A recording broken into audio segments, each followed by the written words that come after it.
कर्नाटक विधानसभा चुनाव को लेकर तमाम एजेंसियों के एग्जिट पोल्स अब सामने आ गए हैं और इन एग्जिट पोल्स में कुछ ऐसे हैं जो सीधे तौर पर बीजेपी की सरकार फिर से बनवा रहे हैं, तो कुछ ऐसे हैं जिनमें कांग्रेस की जीत दिखाई जा रही है। वहीं कुछ ऐसे भी हैं जिनमें हंग असेंबली की बात की जा रही है। लेकिन पोल्स ऑफ एग्जिट पोल्स को देखें तो ये साफ हो जाता है कि कर्नाटक में इस बार कांग्रेस की सरकार बनने जा रही है। नमस्कार, मैं हूं अविनाश और आप देख रहे हैं अनकट। आप किसी नतीजे पर पहुंचे इससे पहले ही ये साफ कर दूं कि ये सिर्फ और सिर्फ एग्जिट पोल्स हैं। आखिरी नतीजे 13 मई को आएंगे और उसी दिन ये साफ हो पाएगा कि असल में कर्नाटक में जीत किसकी हुई है। लेकिन ABP C voter, India Today, Axis My India, Matrize, P Marq, poll start और रिपब्लिक के सर्वे में कांग्रेस को या तो बहुमत मिलता दिख रहा है या फिर वो सरकार बनाने के बिल्कुल करीब दिख रही है। वहीं जन की बात और न्यूज नेशन के सर्वे में बीजेपी को बढ़त दिखाई गई है और इन आंकड़ों से ये साफ हो गया है कि चुनाव के अंतिम वक्त में कांग्रेस ने जिस बजरंग दल पर बैन की बात कही थी, जिसकी तुलना पीएफआई से कर दी थी और बीजेपी ने उसे बजरंग बली से जोड़कर मुद्दा बनाने की कोशिश की थी, वो काम नहीं आया और कांग्रेस को बढ़त मिलती दिख गई।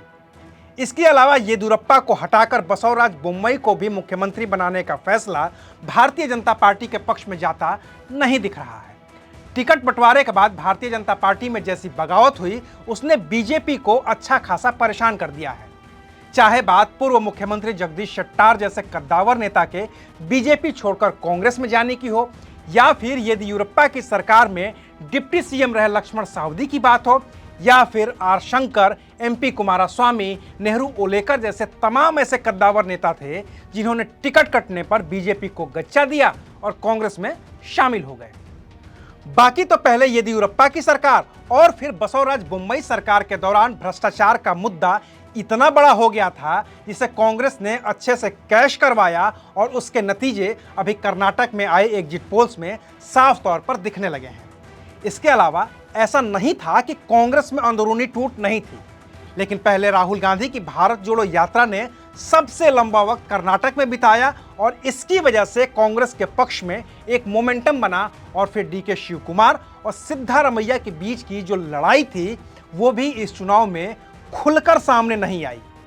रही सही कसर गांधी परिवार से बाहर के उन 5 नेताओं ने पूरी कर दी, जिनमें पूर्व आईएएस अधिकारी शशिकांत सेंथिल, कांग्रेस का घोषणा पत्र बनाने में शामिल रहने वाले जी परमेश्वर, कांग्रेस की कैंपेन कमेटी के चेयरमैन और लिंगायत समुदाय के कद्दावर नेताओं में से एक मुल्लनगौड़ा बसलगौड़ा पाटिल यानी कि एमबी पाटिल, अखिल भारतीय स्तर पर कांग्रेस के मुख्य रणनीतिकार सुनील कानुगोलू और कर्नाटक के प्रभारी महासचिव रणदीप सुरजेवाला शामिल हैं, जिन्होंने कांग्रेस के पक्ष में हवा बनाने में पूरी मदद की और जिसके नतीजे अभी एग्जिट पोल्स में कांग्रेस की बढ़त के तौर पर सामने आ रहे हैं।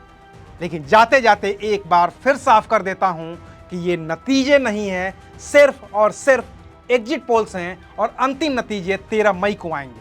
तो उस दिन और विस्तार से बात होगी। तब तक के लिए दीजिए इजाजत। शुक्रिया। आप देख रहे थे अनकट।